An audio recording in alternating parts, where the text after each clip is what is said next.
You're listening to I'm Hurt with Cutthroat Cody and Timothy Styles.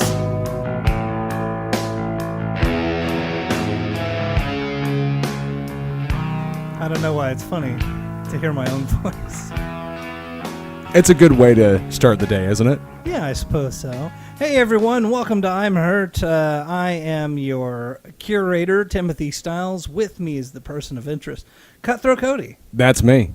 It is you, indeed. And, first of all, I'd like to start off this episode by saying, hey, folks, if you want to support the show and support Cody's Rehab endeavor, please do follow him on Instagram at Cutthroat Cody and follow the link in the bio.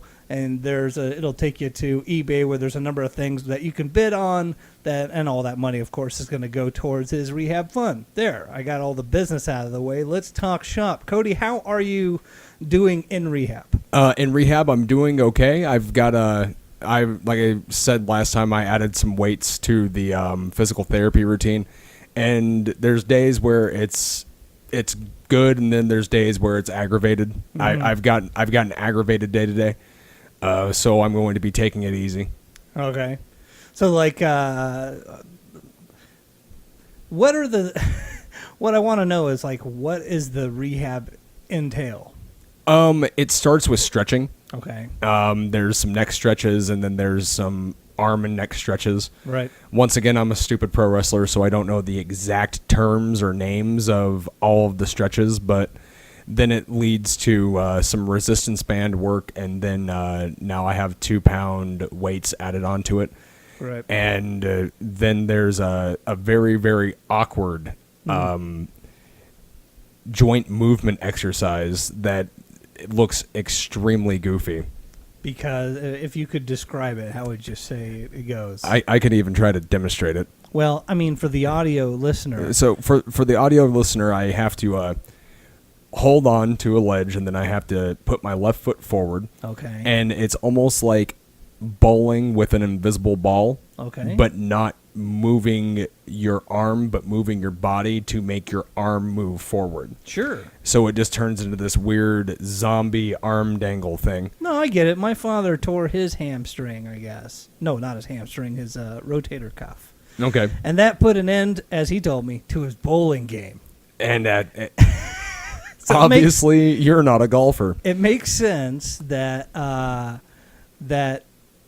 that would be a movement that you would have to work on. Yeah, the purpose of that exercise is to try to get the muscles and tendons going back into the joint properly. Mm-hmm. So that's something that every now and again, like I said, there's days where it's not too bad and it feels nice. Then there's other days and it's like, hey, this hurts really bad. I'm going to try to go to sleep for a little bit. Do you think that it would be tearing more? I don't know anything about the human body. Except for how to stimulate the Wiener. Hey now. I can make it sneeze. It's my one magic trick. That is magical. The cortisone shot is a false sense of security. Right. Like we talked about the one movie where the guy's like, "Come on." Any given Sunday. Yeah, for old time's sake. Come on, coach, please. Please. Right. And that's, like I said. Not just any guy, by the way. Lawrence Taylor. Oh, wow. Former headline, main event of WrestleMania. Against Bam Bam Bigelow. That's right. And of course, the snapper of Joe Theismann's leg, which in this movie, the big irony is then 5 minutes later, his leg snaps in two, Theismann style. So fantastic. Right. Yeah. So the cortisone, did you just have one shot? Yeah, you're only supposed to have one every so often. Uh-huh. And like I said, I mean, I have my range of motion is back. Right. I have full range of motion. And I actually went to the wrestling school last Monday, and I didn't do very much, but the little bit that I did do let me know, like, oh, hey, by the way, if you fuck around too much, that shit is going to be a lot worse than it is now. Right, so you're still taking it easy. Yeah, I'm still taking it easy. Once I go back for another physical therapy appointment, I'm going to ask them when I can start really focusing on weights. I want to be able to build the muscle around the tear. That way I can make sure that there's no further damage to the tear. Right. And the hard thing is, like I said before, it's I have tendonitis as well as arthritis all in that shoulder, and building muscle around that area. Your right shoulder. Yes, sir. And you're right-handed. Yes, sir. Looks like you know how to make the wiener sneeze, too. Absolutely. So, hey, so last week, well, not last week, 2 weeks ago, I spent a fair amount of time taking a big giant Duke on, hey now, on CZW, and I'm wondering if, because I don't see, I don't spend any time online at all. I'll post a picture every now and then via Instagram, and that's about the extent of my involvement, because I just don't get down like that anymore. I find it to be a soulless universe. But I'm wondering if there is any feedback on any of my comments or anything like that, or people like, this Timothy Styles guy, he doesn't know anything about Combat Zone. I haven't had any feedback specifically from that episode, but brother, you do have some heat. Yeah, I did it. You definitely got some heat, brother. Now, without naming names, I got heat. That's great. First of all, let me say this out loud. Dear professional grapplers associated with Cody who feel that, I don't know, I'm speaking out of turn, or whatever it is, I'm sorry. Aw. Look at you. There you go. Look at you. Whoever said I was not a gentleman? And I will appreciate that as well. And I think that it's something, too, that the reason why I'm talking to you is because I do actually value the fact that you don't have the same opinion as I do. Right. Well, that I think that makes good radio. Yes. What if you just sat here with some cankled fan here, and he's like sweating and going, Cody, I think everything about the business is just fine. Well, I remember when I came down for the podcast that we did, and I didn't really know what I was getting into. Right. And I've done a couple podcasts before, and I'm not going to name names. Sure. But the questioning and the way that they were set up, it was really just them being fans. Right. And they had a fan service to pay to themselves. The questions were really uninspired. And there have been some really good ones that I have done. Right. Jeff the what Ref would you is a give good guy. Give an example of an uninspired question. Where do you get your ideas from? Not that's actually a little bit more inspired. It's a pretty stock question in any industry. It's pretty lame. Well, what made you decide to get into wrestling? Oh, okay. What are your favorite moves? Ugh. What's the most, things like that. Right. And there was a guy that wanted to do a podcast with me, and he sent me a list of questions, and they were just so void of any actual intellect that I actually couldn't do it. What a tool bag. Hey, you remember all the that list of questions I sent you? Exactly. Yeah, exactly. None. Too fucking bad. You either show up and suffer the wrath or not at all. Yeah, we're not pre-planning anything here. And that's something too that I think is a big sell of it. The feedback that I have gotten that is positive, that isn't the Timothy Styles hate mail section. Oh, by the way, let's get into this real quick. What is the heat around? Have I exposed things that should not have been exposed? Have I treated things too indelicately or with a certain amount of insensitivity? I've never had anybody be more specific than them just saying that you're irritating. Yes, did it? Yeah, you know what? I have a very feminine, nasally drone that. I speak through my nose, and of course, it's almost like a pigeon squawk of a voice. My nose has been broken a few too many times for me to speak out of my nose. I cough a lot. Well, since this person with persons, persons plural. Oh well, allow me to put this out there. Go fuck yourselves. But you apologize first. So. See you in the streets, you bitches. There you go. And you're making your own angles right now. You're a small business owner, sir. I hope they make themselves known. Yeah, why not? Let's get let's get the rivalry going. Well, and for right now, like I said, it would be extremely boring just for you and me to get along on every single issue. Sure. And I also feel that there's a lot of people in the world that they can't have a conversation with somebody unless they feel like they are on the up and up in the being right department. Right. I don't need to be right about fucking anything. Right. I share my opinions with people. And if you agree with my opinion, that's fantastic. If you don't agree with my opinion, I will entertain your plight, and I'll listen to it. And if we can meet somewhere in the middle, we can meet in the middle. And if not, I don't care. I'm very happy to have a opinionated conversation with anybody, yourself or the haters.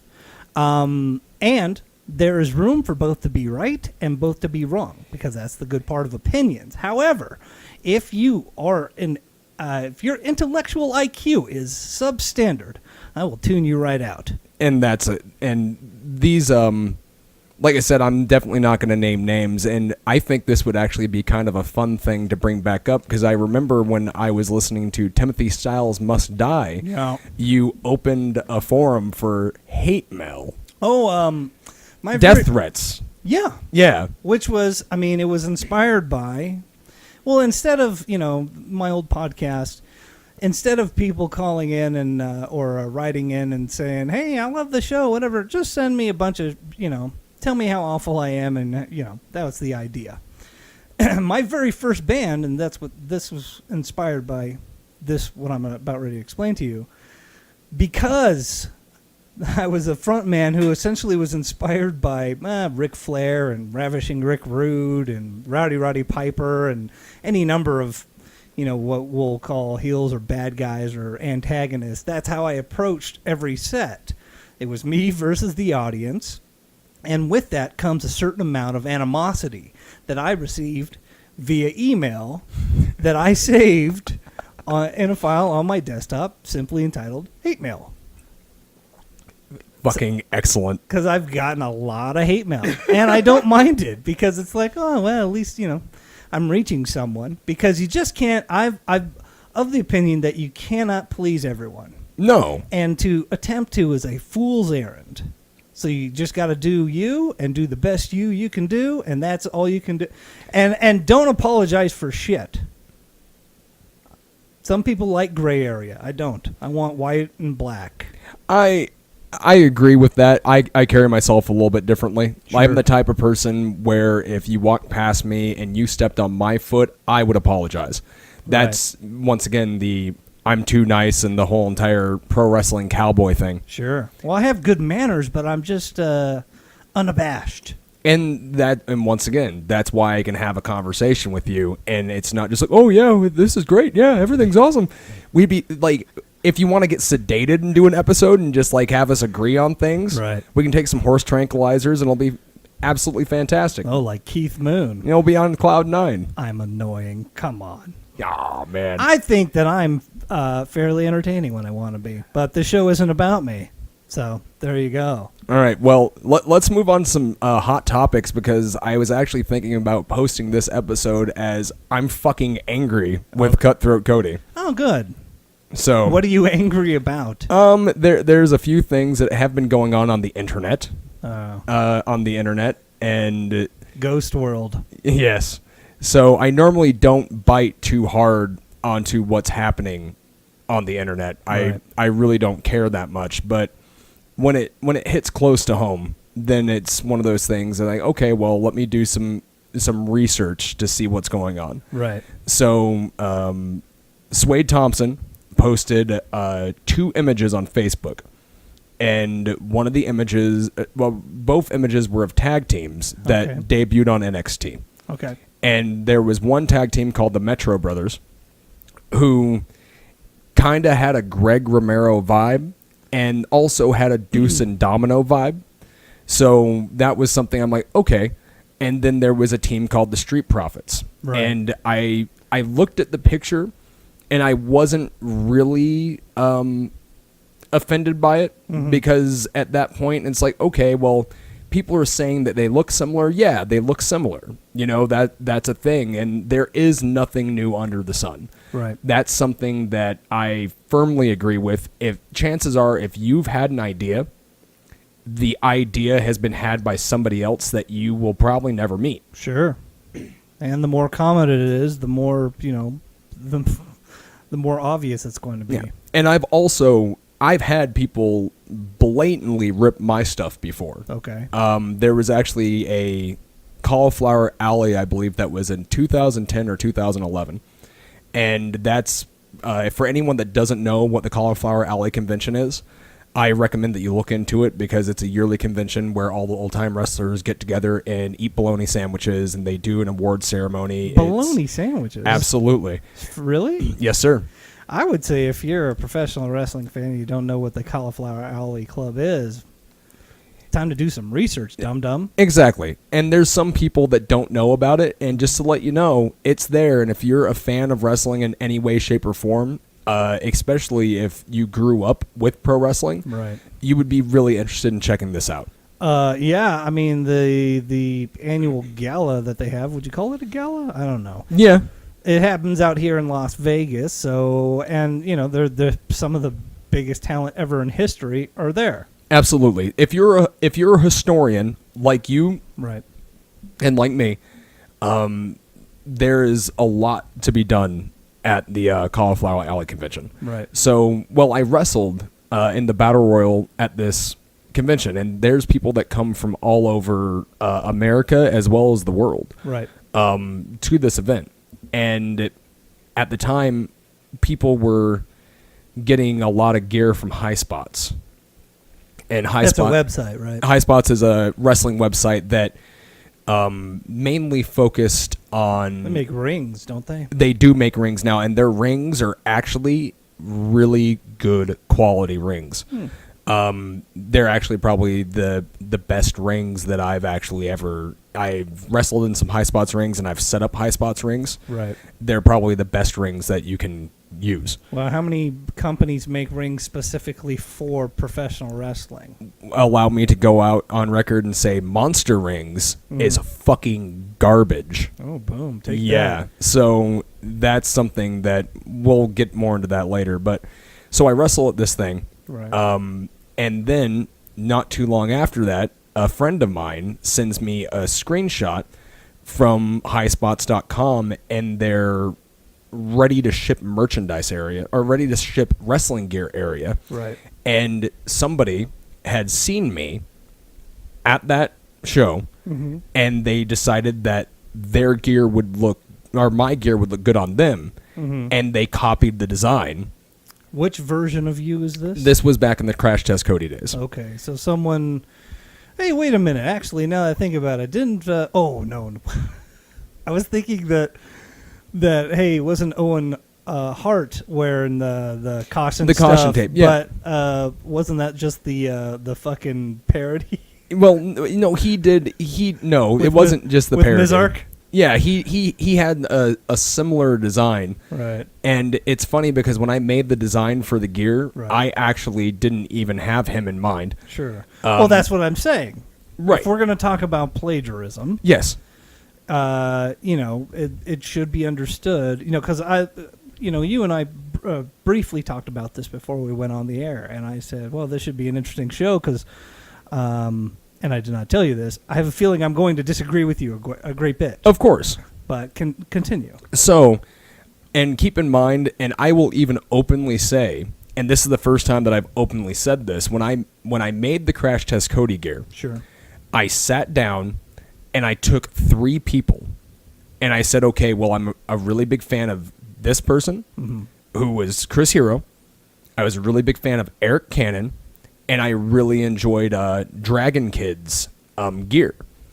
And I'm like, okay, well, how can I use this as inspiration without directly copying them? I don't remember the latter two. And I don't think I've ever seen Chris Hero prior to him being really popular in the indies, yes, wearing anything except for street clothes. Yes.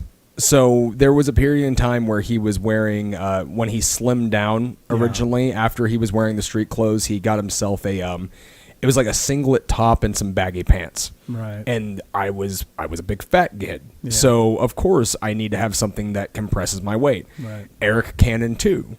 Was very much the same type of body type as Chris Hero, but he was shorter. Mm-hmm. And then there was this crazy design that Dragon Kid had on his pants. Mm-hmm. And once again, like, I was inspired by this. Sure. And I didn't want to do anything that was a direct ripoff. Right. But I thought about those guys, and then I sat down with my ex-girlfriend at the time, and I started drawing some stuff out, and then I remembered the Crash Test dummy action figures. Sure. And I was a huge fan of those as a kid. I mean, that should be a layup. Yes. If you're going to be Crash Test Cody. Yes. It should be the print with the caution tape and all that. Yes, sir. And that mask was pretty dope, too. Yes, sir. So, and I pulled all these things together, and I sat down and I drew it on my own, and what ended up coming from that was something that was unique to me, and people always complimented me on my gear. They're like, "Hey man, your gear looks really good." And Jenny Crawford in Vegas, Jenny Z's Creations, she's done excellent work for me. If you're looking for pro wrestling gear, feel free to hit her up. And that was something, like I said, so I understand being in a situation to where you're trying to find things and you're inspired by things. And if you're inspired by something, then you should probably put a really good effort into finding other forms of inspiration, pulling them together, and then finding a way to make it your own. Right. So originally, the argument is from the pictures. This is between you and some guy who jacked your look. No, okay, yeah. So thank you for you're getting me back on track. So the high spots thing, right. I let that go. Sure. Because one, the gear was very crudely made. It looked terrible. Was this kid wearing a similar style mask? It wasn't even a kid. It was just a picture of the baggy pants that you could buy off of High Spots. Oh, okay. Yeah. So, and it's very obvious that it was based off of my shit. Okay. But I don't care at that point because once again, I'm going to let that go because it looks like shit, number one. Right. And number two, you can copy my gear if you want, but you can't copy me. Sure. I do certain things. I have certain ways about things. And once again, I pull from each and every direction that I can. I've never really directly ripped off one thing. Right. I've been inspired by things. Sure. And I challenge anyone that is artistic to, if you're going to use anything, use a bunch of different things, pull it together, and find a way to make it your own. Right. And that way you don't have to go to bed knowing that you completely ripped somebody's shit off and basically be a dick. Yeah, and people do that. Yeah. Oh my God. There's a lot of parallels here between this and music, stand-up comedy. Yeah. All the performing arts of people just straight jacking stuff or being inspired by something, but not reinventing it or something like that. You know what I mean? Like it's happened to everybody in this room. Yes, sir. And so that's where, like I said, I wasn't too offended. Sure. By the looks. The looks are similar. Right. The name, Street Profits, Bonus Boys. Right. Similar. Okay. I don't see it. Well, you have bonus, which they spell with... Oh, wait, I get it. Profits. Yes. Oh, I didn't get the double entendre. Yes. So now you get where I'm coming from on that. So once again, and name, kind of similar. Okay. And look, kind of similar. And then at one point, I scrolled down and I'm reading comments, and then I see something that sets my fucking brain on fire. and I see one of the Street Profits guys doing a signature move from Sugar Brown. Right. And I'm like, okay, this is close. This is really close. Mm-hmm. I'm going to watch the match. And the Metro Brothers didn't get enough offense in, really, to pin these guys or Greg Romero clones. Right. They were just enhancement on that match. But the Street Profits guys, they come out, and I'm watching intently. Right. And they do their entrance, and during their entrance, there's a bob and weave move that Sugar Brown does. Right. They do it. I'm like, all right, that's strike 2. Sure. Then there's a tag sequence that they hit that is a Sugar Brown and Clutch tag sequence. Sure. That's strike 3. Like, and then, of course, the spinning clothesline. And also they did the handshake. There's a handshake that Clutch and Sugar Brown do. Right. And all of it's there. And it's glaring. Mm-hmm. And it's obvious. And here's where I come in. I don't care about being signed by WWE. Mm-hmm. I have past medical issues that would probably even bunk me from passing their medical stuff. Which I will discuss with anybody at a later date and time. And I'm lucky enough to be doing this in any facet whatsoever.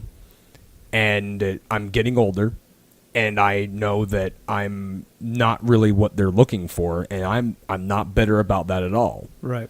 But I have been in cars with Clutch and Sugar Brown. Mm-hmm. I came up with Sugar Brown. I came up with Clutch. You know, these people are my family, and the only thing those two cared about was getting a shot and getting a chance Right. at WWE. And then you move forward, and then this happened. This match actually took place on Sugar Brown's birthday. It was aired on TV on Sugar Brown's birthday. Right. And what better way to celebrate your birthday than seeing somebody on what is considered to be the grandest stage for performers in the world of professional wrestling than WWE. And you can debate NXT, WWE, whatever. Yeah, it's all the same thing.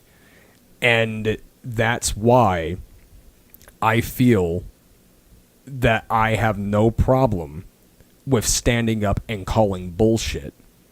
Because here's the issue, is that when people are watching the Street Profits, Mm-hmm. you have a million eyes on them. Okay? Sure. Now, let's say that you're a big NXT fan, and you see the Street Profits. You're like, man, I really like that team. They're fucking great. And then let's say one day a buddy of yours says, hey, come to this independent wrestling show with me. And then you go to the show, and then you see the Bonus Boys. And then you start clicking and registering that the spots are the same. Sure. The moves, the mannerisms, the setting up. And then you instantly, like, these guys are ripoffs of the Street Profits. That doesn't set very well with me. Sure.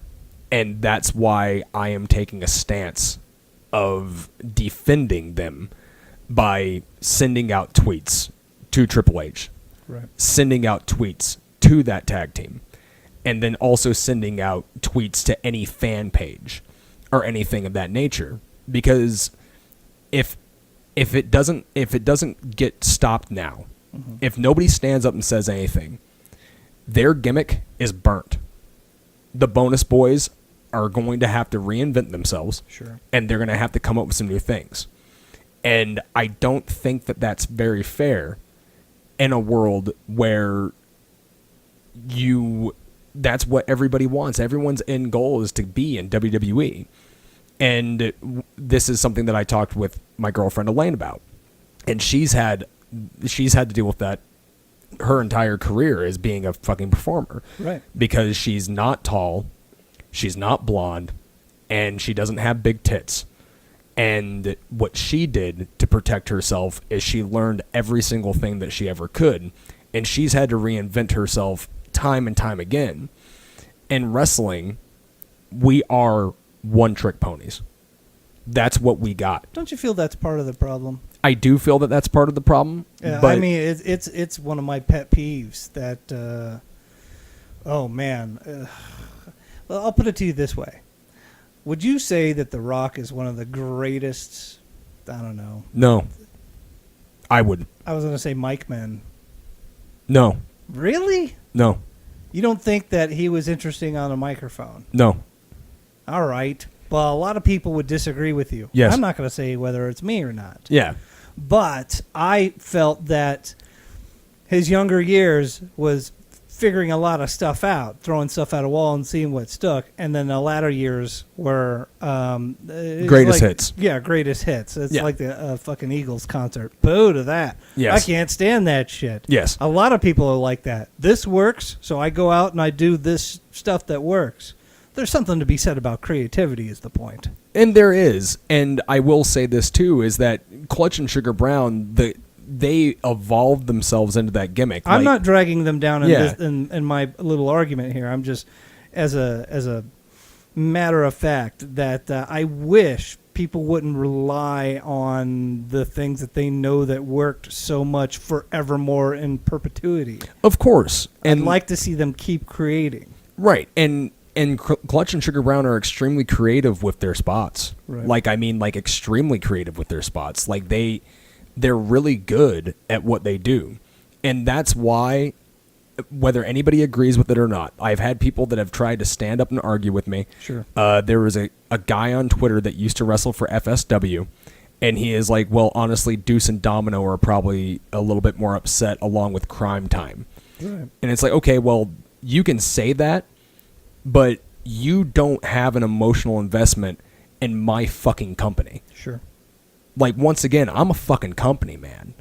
And those boys, like, once again, I can't speak on the Metro Brothers. It was close, but it was blatant. Was the Metro Brothers the guys dressed as greasers? Yes. I can't scream too loud about the Metro Brothers.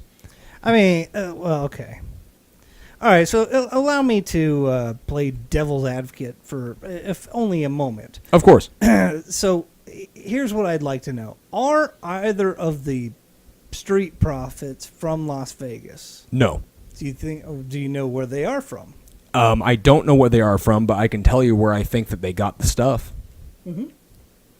Please. Whirlwind Gentlemen sent out a match to WWE. Mm-hmm. It was a match that was with the Bonus Boys. Okay. That's probably where they saw the match. And I'm not blaming the tag team. I'm not blaming those boys. Who I'm pointing the finger at is somebody in creative probably sat those guys down and said, we want you to watch this and we want you to find a way to do it.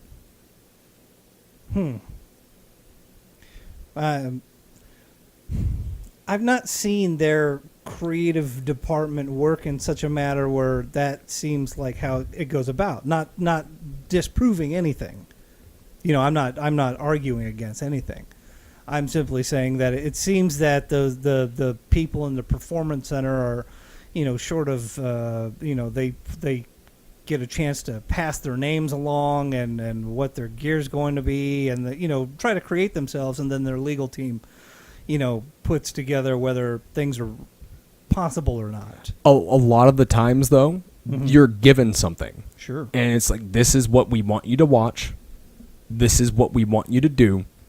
This is what we have for you. Mm-hmm. So, and regardless of whether it was the tag team wanting to do Clutch and Sugar Brown stuff, sure, or if it was WWE Creative that wanted them to do Clutch and Sugar Brown stuff, right, the one thing remains is that they were ripped. But you feel that there's actual ill intent involved. You don't feel that coincidence has played a hand here. It's not. Once again, the Greasers and Greg Romero was close. This is blatant. And like I said, I follow a strike rule. Okay, they kind of look the same. Not going to think too much of it. They're doing the same entrance, almost the same entrance, and they're doing the same mannerisms in the entrance. Okay, right. Once again, it's a fucking strike rule. And then at that point, when there's more than 4 things that are glaringly obvious, that doesn't, like, once again, it's the debate with, like, comedians stealing jokes. Right. And there's nothing new under the sun. There's a difference between thought process and fucking body movement. Sure. It takes more to mimic body movement than it does to have the same thought. Because if you and me are having a conversation and we finish each other's sentences, it's because we're on the same wavelength. But if you and me are in 2 different parts of the world, and I'm doing this over here, and you end up all of a sudden doing the exact same thing with the exact same setup over here, I'm going to scream, "You're fucking stealing." Sure. Like, that's stealing. And whether or not the intention was supposed to be bad or not, Clutch and Sugar Brown, once again, I've spent a lot of time with those guys. And they've put themselves out into the world. They've picked up as many bookings as they can out of state. They've made a name and they've made a reputation for themselves on the indies. And it doesn't matter who ripped it. What matters is that it's ripped. And in my heart, I would like for them to be able to continue doing what they're doing. Right. I don't want them to have to reinvent themselves. Well, here's my question / statement. I don't know if there was any intent. I believe that there were not, and that there's a series of coincidences involved. However, if there are comparisons, as we've discussed, what can be done about it? Because professional wrestling, historically, has been filled with thieves. Oh, of course. And this is what can be done by it. And I'm going to send this episode directly to Spider, Warrior, and I'm also going to make sure that Joey DeFalco hears it, and I'm going to make sure that Joe DeFalco hears it. This is what can be done. They need to get footage from the Bonus Boys and the Street Profits. They need to make a video, and they need to show the spots happening in sequence, and they need to have a timestamp on the bottom corner of each side of the video, stamping the time of when Sugar Brown and Clutch were doing this, and then also stamping the time of the Street Profits match. Right. Because Clutch and Sugar Brown have a couple years on them doing this. Sure. They have, as of right now, 1 fucking night. 1 night. What do you mean, 1 night? They have 1 night. They've had 1 match of doing Clutch and Sugar Brown spots. Right. And and another thing that people can do is the tweets that I sent out, and I never use Twitter, but apparently for some reason people pay attention to it. Sure. Feel free, all the tweets that I sent to Triple H, all the tweets that I sent to the tag team, all the tweets that I sent to the fan page, if you are as upset as I am that someone that came from your hometown has been put into a situation to where they would possibly have to completely change everything that they were doing, and they shouldn't have to, retweet those fucking messages. Send those fucking messages. Anytime you see anything pop up with the Street Profits, copy and click a link to a Bonus Boys match and put it in the comments. Let me ask you a question about this. Where do you stand on the Demon King? The Demon King, here's why I'm not... Let me elaborate. Yes. It's so stupid. Funny Bone. Yes. His big... I don't know if you'd call it a tagline or... Moniker. Moniker. That's great. Nomenclature. Is the Demon King. He's got the skull makeup. He comes out with a big furry jacket. And just the makeup in general. The very... I don't know what kind of makeup it is. What would you call it? He uses paint. latex. Yeah, latex paint or something like that. Yep. It's on the from the top of his head down to the top of his torso, possibly, or even below. And he's the Demon King, Funny Bone, and then of course Finn Balor in the WWE. As he makes it to the main roster, they go for instead of him just doing the I guess, I don't know, the paint deal that he was doing in NXT, they're giving it a name, and that name was The Demon King. The Demon King. And oh god, it led to some of the worst television I ever saw anyway. So fucking, I hope they did away with it, because there was an entire episode where Seth Rollins that led up to that Universal title match where Seth Rollins was saying the Demon King over and over, trying to get it to stick. Yes, Demon King, where are you, Demon King? Come on, Demon D. And it did stop. Mm-hmm. And Funny Bone, and this is from what I have been told, mm-hmm. is that he contacted WWE, and he was able to timestamp when he started using the name. Sure. And then WWE. I don't know if I can actually legally talk about this. Well, I'll speculate on your behalf, because I don't know anything. Let's put it this way. Funny Bone was in a situation to where, whether or not you agree with this or not, right, something was taken from him. Funny Bone followed action and then was able to get it to stop from happening. Do you feel that it was taken from him? Do you feel that that was an out-and-out stealing of his gimmick? That someone with intent stole the Demon King? In my opinion, all signs point to yes. Okay. Due to the fact is that why wouldn't WWE fight to keep the name if they really felt like they had it? Well, I think there's a series of coincidences. You know, obviously he was injured for a number of months. Yes. And I don't know, they got their fucking heads up their asses ever since he's been back, as far as I know, because I don't know that he's done it since. Right. But, you know, who knows what the fuck they're thinking. And the name, because quite honestly, they got trademark lawyers that could and he can mail that idea to himself, Funny Bone, all he wants. Yes. Yeah, you got a long day if you're going to try to take on their team of lawyers who are on retainer. Well, Funny Bone probably won that fight because, once again, he took action, he followed through, mm-hmm. and they are no longer using the name The Demon King on WWE television. Well, then I should thank him for that, because it was the shits. And it works better for Funny Bone anyway. I agree. Well, my big problem is that I hate he's just Finn Balor, by the way. He's just some regular cat who's 190 pounds of badass, and then, but for one night a month, he's possessed by the devil.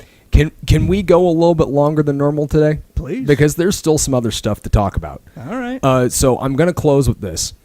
If you're upset about the things that I'm upset about... I'm upset people are calling me annoying. Oh, come on. No, what did they say? Not annoying. One of the words was annoying. My feelings. You know, I got them too, Cody. I do. I'm a nice, kind-hearted fella. Brother, and I'll tell everybody that's listening to right now, even though this is supposed to be my show, you're the one that's driving. Like, that's all that it is. And so let's just, once again, I'm going to cap this off. All right. If you feel the same way that I feel, mm-hmm. please retweet, tweet on your own, share footage, wherever you can go to make your voice heard.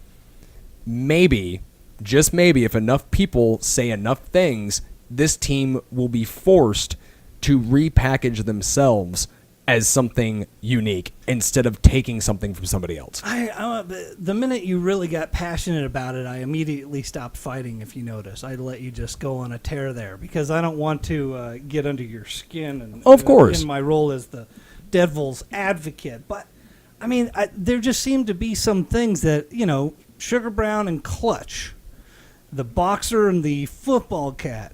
Yeah. Right? That's pretty obvious, their gimmick.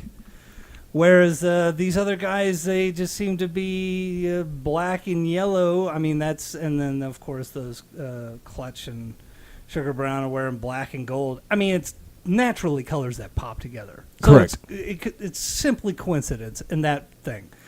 It's a series of separate little moves and things that you've notated. I will say that I've not seen anybody short of Sugar Brown do the running, spinning body splash into the turnbuckle, into the corner. Right. And you say that they did that. Okay, maybe. I just find it so far-fetched that they would, in this big organization, go looking for material in, the dark recesses of the indies. Right. And unfortunately right now, you have to also take in consideration is you have WWE and you can say New Japan and what? As far as what? Place to make a good living? The indies. I don't know. What are these guys making over GFW? Probably gold bonds. Of course. Hey, and that's a whole entire another fucking topic, man. Like, I have no interest in... And, I mean, all the love and respect to the Reno scum. They're doing really well over there. Oh, yeah. There's some other guys that are doing well over there. And I have no interest in working for somebody that was trying to turn a professional wrestling company into a fucking pyramid scheme. Maybe he wasn't the top of the pyramid. He got scammed by somebody else, and he was hustled by the hustler. Regardless, I have no interest in supporting anything that has anything to do with a fucking pyramid scheme. It's weird that got swept under the rug, right? And once again, that's another thing that I'm going to be vocally loud about. That's fucking bullshit. Right. And people should be fucking angry by it. If you ever wanted to have a reason to not want to support something... What's the statute of limitations on that? When do you forgive Jeff Jarrett and go, well, he's let that go? When he gives me a gold bar. You want an ingot. Yeah, you give me a fucking ingot, and then me and him will be buddy. and FSW like partners up with that stuff, and that's not fucking comfortable for me. And I love... Hey, man, that welcome to the seedy underbelly of professional wrestling. And I'm not cool with it. Like, I'm not cool with it. There's a reason why I didn't go to the Jeff Jarrett seminar when he went and did it. Sure. I mean, there are a lot of the old Kazarni shit that honestly should go the way of the dodo. Yeah. It's seriously holding back the entire industry. Yeah. So... Well, so like I said, we're going to go a little bit long because there's another driving thing that actually made me get up and get in my car and drive across town and rush into FSW school to look at a bunch of kids and said, did you watch the Joey Janela Leo Rush match? Now, I'm not going to pretend like I've not seen this. You and I watched this right before we hit record.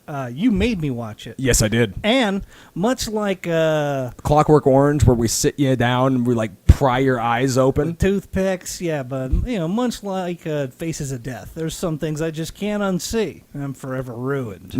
Now, last episode, I spoke at length about my distaste for CZW. And all things CZW historically, with the exception of the Ring of Honor feud that they had going on. But I've always thought of it as a subpar promotion that made its name on gore. And I will defend CZW at some point. Sure. And that was mainly why I gave this a shot. Well, look, here's the lineage. ECW is going out of business, and in its place, two promotions pop up. The very rule-heavy, hardcore, fast-paced, almost realistic version of professional wrestling that was Ring of Honor, and oh my god, I saw an exchange on Ring of Honor recently that fucking made me want to throw my hat in. Jesus Christ, it was the worst. And by the way, it was not much different than what we're about ready to talk about. They've really fallen off. Either way, and then there was CZW is the other one, taking the Axl Rotten direction. Yeah, the fucking Taipei death matches, the death and matches, cutting people's and all heads that, with scissors, and all that stuff. So they both went like seemingly the polar opposite from each other, but both born out of the same organization. Yes. But since that inception, I've not found CZW. I mean, a lot of the wrestling has been really bad by people who, a lot of them I felt shouldn't even be in wrestling because they were so they were wrestlers who I would consider needed to go back in the oven because they weren't done. Right. You know what I mean? And here's another thing too is that I'm gonna say a little bit of a disclaimer about this real quick. Fair. Joe DeFalco is bringing Sami Callihan in, and I'm a big Sami Callihan fan. I think that he's great. I know that he is the booker for CZW right now. Right. And my opinion of CZW still remains the same. Like, there's aspects of it that I think that are absolutely great, and there is still a part of me that has a nostalgic feeling when it does come to deathmatch wrestling. But the match that caught the internet on fire recently was between Leo Rush, who is recently signed. I believe he's on his way out. Like, he's going to WWE, and Joey Janela, who is CZW's next hot prospect. Right. And I've seen matches from Joey Janela before, and they weren't too bad. I'm like, okay, think about that. Your description of him. How would you like to be described as? I've seen Cody wrestle or put air in tires or pump gas or whatever it is that you might do. He's not too bad. Yeah. And that's pretty below average as far as a description. I'm sure that there's a lot of people that describe me that way. So believe me, I'm very well aware. I'm not, just as much as this wasn't my cup of tea, right. I'm not anybody else's cup of tea sometimes either. Sure. So, well, this match had some very glaring holes. Right. Now, you're someone who, in his time away from the ring, spends time in the ring training students. I haven't gone back to FSW in a while because my headspace wasn't in there. I'm saying in general. Yeah, in general, yes. What I'm getting at is you're going to be someone who's hypercritical of matches if there are things that stand out. Yes. So, carry on. I watched this match, and it pissed me off so bad. Sure. That I actually drove down to the FSW school. I haven't trained the class in forever. And coincidentally, I went in there, and there was a lot of young kids there that have moved from the kids' class into the real class. And there was no trainer there that day. And the very first thing that I said when I got there, and I'm like, who watched Leo Rush and Joey Janela? And then the kids responded like, oh, man, it was fucking great. And I'm like, you are wrong. You are wrong. And this is why you are wrong. Now, I sat and watched it with you. From the opening promotional package to the the last bell. It was not good. No. It was not a good match. I could not tell you who the babyface was or who the heel was. I could not tell you what if anything mattered. It defied logic. I mean, there was just so much little spots, the things that they were doing with their body and facial expressions. Of course, I had a good solid laugh at both of their entrances because they were so overly elaborate. I mean, there was just so much that stood out to me where I was like, I'm completely tuned out. And it seemed like the crowd in attendance did as well. Yes, and that's the thing too But they're so completely fucking jaded at all the shit that they've seen the entire night. They're going to watch these two have an uninspired match where they go through all these series of high spots. I mean, it's completely choreographed. Yes. And that was the thing that I saw on Ring of Honor recently on their website or something. It was a match that people were like, this is amazing. I'm like, this shit looks like a Jackie Chan movie. Right. And that's the thing is that the promo package was good. Sorry if I sound like Jim Cornette. Yeah. Jesus. I feel that the promo package was good. It was. And it was really well put together. It was unfortunate that you had to watch it from someone's camera on a screen as opposed to like actually seeing it. I'm sure when they release the DVD, the actual raw footage is going to be in there. To be fair, we did watch a bootleg of this match together. For the sake of... I stole it. Well... Wink, wink. There you go. For the sake of learning purposes. Oh, is that what it is? This is like a tax write-off. Of course. And that's... so the opening package hits... really good hype. Joey Janela comes out, and then Leo Rush comes out, and completely far left of anything else that he's ever done. Mm-hmm. He comes out to a goth cover of Paint It Black by the Rolling Stones. I hated it. He has a entourage of people that are carrying tiki torches. Community theater actors. And then he has a girl blowing out the torches. He comes out with a jacket that looks pretty nice, but then he has a towel on his head, which didn't look so nice. And then... Hey, man, one of my favorite wrestlers had a towel on his head. Bang, bang, bang, dun, dun, dun, dun. Yep, there you go. I fucking love Taz with one Z. Let me be specific. Taz with two Z's was one of the worst ever. Right. Taz with one Z is one of the best ever. And that's the thing is that like I said, I understand the pageantry. Sure. And I understand the idea. The idea was that these guys have been locked in this bitter feud. Right. And pro wrestler Leo Rush has become the Black Heart. And I mean, what's the difference between this and fucking Finn Balor? Exactly. And once again, I get the idea. I understand where they were going with it. And then you have these guys that are in this is, in pro wrestling terms, they call this a blood feud. So, and this appears to be the blow off of the blood feud, which means the end of everything that they've done. And they start off the match with, like you said, a very choreographed sequence. Sure. In and out of the ring, tope, out of the way, back in. Yeah, and I wasn't even necessarily that offended by that because, once again, that's some people's flavor of ice cream. Sure. I keep an open mind to that. If that's your flavor of ice cream, go right ahead. And then they're going into the match, and the strikes are coming, and the strikes are good. Joey Janela is really good on the sell for certain things. And then something happens, and they go into a chop exchange. I was so offended by the chop exchange for a number of reasons. One, it went way too long. Two, I would say that 10 out of the umpteen, however many chops they hit, actually connected. Right.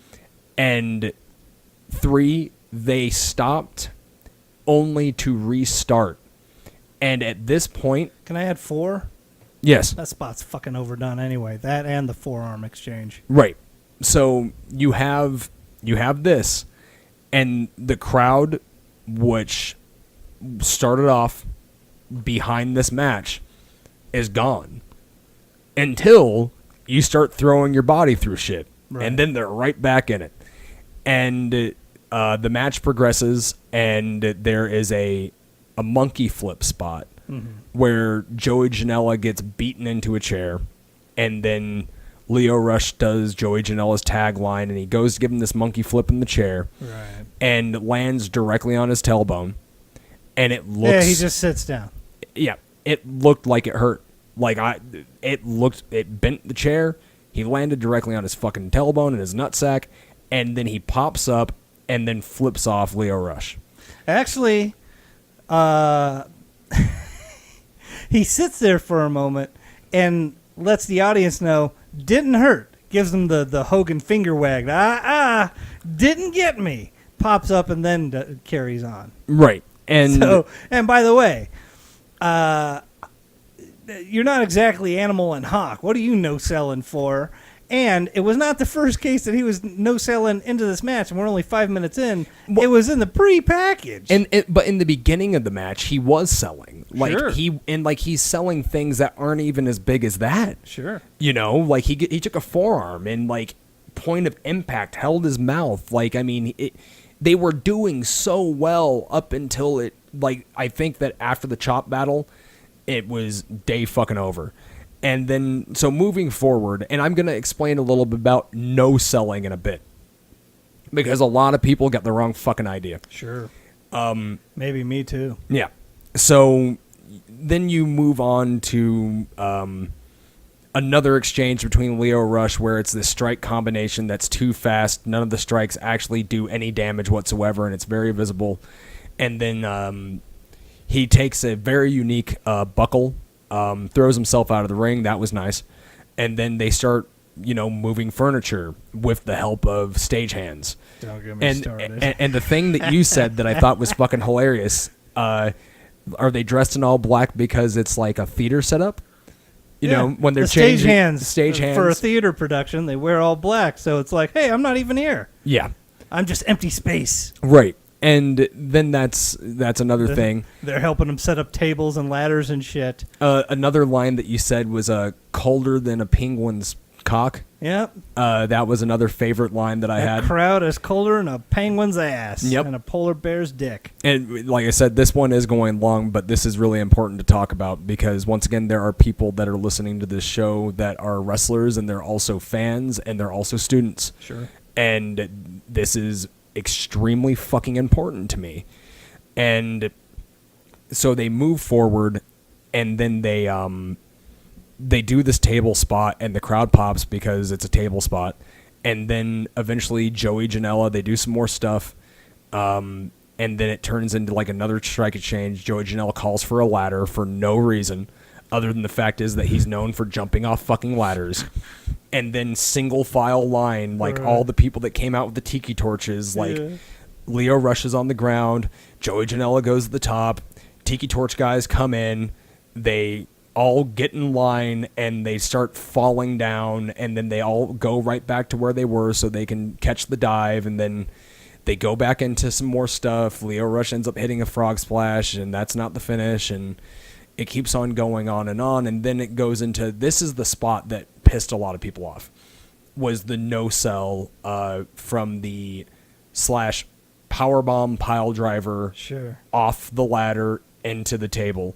Lio Rush pops straight up after taking this move, Superman which once again, pose. Wrestling's fake. Everyone knows that wrestling's fake. Sure. Guess what's not fucking fake? Falling off a ladder and then having a piece of fucking like wooden fucking debris stuck in your fucking head. Right. That hurts. But he delivers the message to the fan that didn't hurt me. Sure. And got immediately into a Superman pose. Yeah. To show how legit badass he is. Good job. And here's where I will defend that spot, and it's the only thing I'll play devil's advocate on my own. Against yourself. Yes. I'm always at odds with myself, brother. It got a reaction. So, sure. When at the end of the day you want to get a reaction, here's the problem. Yeah, but at what expense? Exactly. And then he pops up, he takes a standing pile driver, and he gets pinned. Package pile driver, no less. Right. So let me tell you how I would rework this spot for those that are workshopping this thing. If I really wanted to do this spot, and I'm like, it's really important for them to know that I'm still tough. Right. I would have taken the move from the ladder. I would have gotten dropped on my head. I would have had the pin happen. And then 1, 2, very last millisecond, kick out, go on to a dead cell. Okay, the crowd, that would build suspense. Holy shit, he's still tough. And then I would slowly come up after, out of the cell. And I would slowly do it. I'd probably get to about one knee. I would crawl up Joey Janela. I would put my hand on the waist of his fucking tights. I'd put my hand on his shoulder. I would fucking convulse like I was trying to get to my feet, and then I'd have him drop me on my fucking head. 1, 2, maybe at that point, one last kick out, and then find a way to roll the fuck out of the ring. Because at that point in time, I don't think I can kick out again. I need to buy myself some time. Right. So that's how I would rework that. I would say that even that scenario is no good for me. It's ridiculous. The funny thing is that it's almost like a negotiation. Let's say I'm the promoter and you come to me and you tell me you want to do the first thing, what they actually did. I'd go, what are you, nuts? No way. And then I would offer you, what you just explained. Right. I'll let you do this. It's still not good. Right. But even then, like I said, it's still not good, but at least at that point you would be building a story around emotion instead of a story out of a fucking car accident. Right. You know? So they go on. They're really trying to put over the fact that Lio Rush is going to WWE. He hits a pedigree. Joey Janela no-sells that. Or kicks out of it. I can't remember exactly what he did, but then eventually Lio Rush goes and gets a fucking sledgehammer, and then they do a sledgehammer spot into a transition into a crossface, and they start doing all their stuff, and then eventually they do the... Once again, they're thinking outside of the box. They're trying to think outside of the box. So normally, at the end of a match like that, and you're trying to get over, hey, man, they're equals, and they actually do care about one another. So after the match, you have this big emotional moment, and they hug. No, that was in the middle of the match. That was before it was even over. They threw that right before the finish of the match, and it was one of the most awkward things I have ever witnessed in a professional wrestling match. It was fucking awkward. It was just put upon and completely... I mean, here's the problem with choreography and trying to pre-plan moves, moments, etc., etc. Do it too much and it becomes blatantly obvious. Correct. And if it becomes blatantly obvious, then why am I supposed to fall into the emotion of this moment that you're completely fabricating? It's all bullshit, and I'm not fucking with it. And that's the thing is that that's why it's important to talk about this, and we're going to get ready to wrap things up. But the reason why it's important is that people that are watching that, and they're going to get confused, and they're going to think that that's what's going to sell a ticket. That might sell in Philadelphia, but there's no way that match would sell on any other television program. Right. And they could have. Once again, like flavors of ice cream. I go into Baskin Robbins, I'm going to want fucking mint chocolate chip. You might want rainbow sherbet. Every now and again. Hold on. Whoa, am I assuming? With this metaphor. Yeah. Rainbow sherbet? Yeah, why not? Orange sherbet? Fine, I love rainbow sherbet. Well, then what fucking ice cream do you like, asshole? Come on. I want mint chocolate chip. Well, then fuck you. I don't want to get the same thing as you, so I'll get the fucking rainbow sherbet. How does that sound? I knew it. You sound like a rainbow sherbet guy. I fucking love rainbow sherbet. So, and every now and again, I will always pay attention, and I'll keep an open mind. Sure. And some of the choreographed, high-flying matches are absolutely fantastic. Sure. And I really feel that there's an audience for it. But when you are a young, impressionable mind, and you are trying to consider doing this professionally, and by professional, I mean getting paid for it, and not killing your body, and trying to find longevity in this. And if you see that, you're going to get the wrong idea that that's what is going to pop a crowd. Right. That match could have been reworked. I actually could sit down and rework it right now. I've really let you vent this episode. You did, and I appreciate that. You're welcome. Here's a question for you, and it relates to this particular subject. Would you say that PWG, that's Pro Wrestling Guerrilla, kids, a promotion that is run out of, I don't know, Reseda or somewhere? Yes, sir. Okay. That does, I don't know, monthly shows, maybe every other week, something like that. They got funny names and have some of the best up-and-coming talent around the world performing there. The promotion, though, is ran by wrestlers, as far as I know. And it's a cool, cult, meta, professional wrestling organization. Yes. I want to stress the term meta. And here's the thing, I hear all the time, people shouldn't be bothered, the old schoolers shouldn't be bothered that these guys are doing the show. Only 400 people see it, as if the internet didn't exist. Right. Do you think that they have had a negative impact on the industry going forward? They're very popular, and for good reason. It's a meta professional wrestling show that winks and nods at the fans that watch.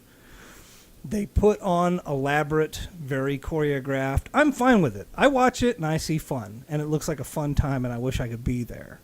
However, the high spots, pardon the expression, utilized on their cards are viewed by professional wrestlers and students around the world who want to get to that level where they can be in that cult.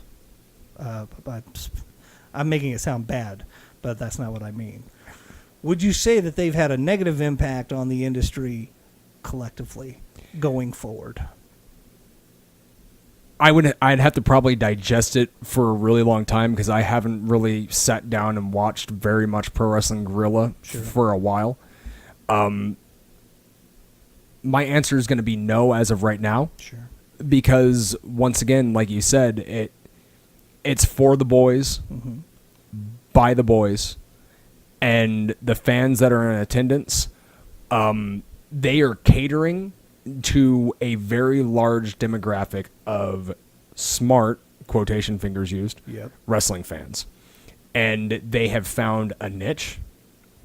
And the matches that they have, once again, the high spots that they're hitting are clean. Right. Like I said, it's been so long since I've actually watched a PWG match that I couldn't really tell you if they're going out and they're trying to be storytellers, but I can tell you this much right now is that it's a company that's made by professional wrestlers that wanted to have the opportunity to not have a glass ceiling put over their head.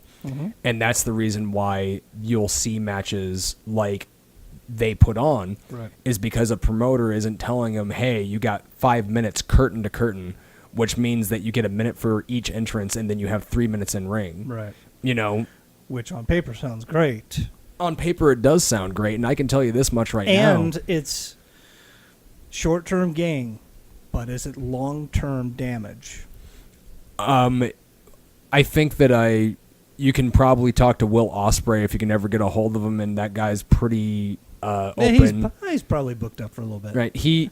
But he's very open about how banged up his body is. Oh, yeah. So right now, it's just new. Right. I mean, like, it's not just new, but I mean, it's still in its infancy. You'll find out if you see a lot of guys get signed or you don't. And they have fantastic talent. Especially Rick Knox is the fucking man. And if you don't know who Rick Knox is, that's one of my favorite fucking referees in professional wrestling. Justin Borden, another one of my favorite referees. My buddy Austin Grimes is even coming back into the ref game in Vegas, and he's even had the opportunity to ref for PWG. What they do is, like you said, it's tongue in cheek, it's a wink, and I don't find it's fairly self-serving. Yeah, and I don't find a problem with it because I don't think that it's offending some people. Like we talk about Jim Cornette, like he loses his fucking mind on it. He comes unfucking glued, but I have to imagine a lot of other people in the industry who've been around for a number of years who've probably made some decent money.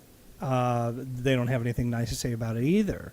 However, they're short-sighted because, hey, times have changed. Right. But should the times change to a point where professional wrestling is a big stunt show and not a athletic drama? I don't know if I have. Once again, I don't think that I have an answer per se right now, just because I view that as they're two different things. And once again, there's some people that want to buy a ticket to go see that. I want to buy a ticket to go see this. Right. And at that point, then I don't see it being a detriment because you're still putting on professional wrestling. Sure, but do you understand that most people, they get on YouTube, or I don't know how people ingest things. They get on YouTube and they watch a series of videos, and they're going to get a CZW match, and they're going to get a PWG match. Right. They're going to get a WWE match and I don't know, GFW match. Right. You know what I mean? They're going to ingest all this in, and they don't differentiate between promotions. They soak professional wrestling in collectively as a whole. Yes. And the surreality of a PWG or this, what are the cats' names? Leo Rush and Joey Janela. Joey Janela. You know, the surreality of those two matches will, unfortunately, negatively, whether they understand it or not, negatively affect a person's opinion of professional wrestling, who may not be a fan, who might have been open-minded to be a fan, or maybe they were a fan so that they can't take this other stuff seriously. Right. And once again, I mean, there's some people that have rose-tinted glasses because they just want to be wrestling fans. Right. And by calling PWG a cult wrestling company, I would go as far to say that almost any wrestling company that's not WWE is a cult wrestling company. Oh, for sure. And even then, WWE still caters to a cult market. Mm-hmm. Like, that's the reason why they have put out so much content, and they try to make it different, and they try to run NXT and your UK stuff, man. Like, I mean, I don't know if it's a good thing or if it's a bad thing. In my heart, I want to say that it's not a bad thing, because if anyone's able to sell a ticket to a wrestling show, then wrestling wins. Sure. So that's really how I feel about it. And once again, just because it ain't for me doesn't mean that it's not for somebody else. Right. I don't like certain things, but I'm not going to put myself into a situation to where I'm going to ingest something that I don't want to ingest. Every now and again, something comes across that I love pro wrestling, and I give a match a chance, because once again, it's all under the bubble of pro wrestling. And this match really fucking offended me, and I was insulted to the point where I needed to speak for basically an hour on it. So, once again, I just urge, if you're a fan, be a fan. If you're going to go to a show, do everything that you can to enjoy the show. Well, that's an interesting sentence. I do everything that you can to enjoy it. Right, and that here's what I mean. What I mean is that support, right, by going to the show. Right. Support by buying merchandise from guys that you like. Be open-minded is what I would say. Yeah, and also don't go in being a cynical asshole. Go in with an open mind and open to have fun. Right, and that's a thing too. Is I watched that match with Nick Bugatti, the Joey Janela Leo Rush match, and I told him, I'm like, don't say anything. Watch it with an open mind until the table spot. Then I lost my shit. So, but even then, like, sometimes you're going to be impressed, sometimes you're not going to be impressed. But at the end of the day, we need support. Like, professional wrestling needs fans, and be a fan. Just be a fan. Like, be a good fan. Don't be an asshole. And on that note, folks, thanks for tuning in to the show. Hey, if you want to support the show, please do follow Cutthroat Cody on Instagram at Cutthroat Cody. And also big thanks to frankenculture.com for hosting our show online. Until next time, adios, haters. Bye-bye.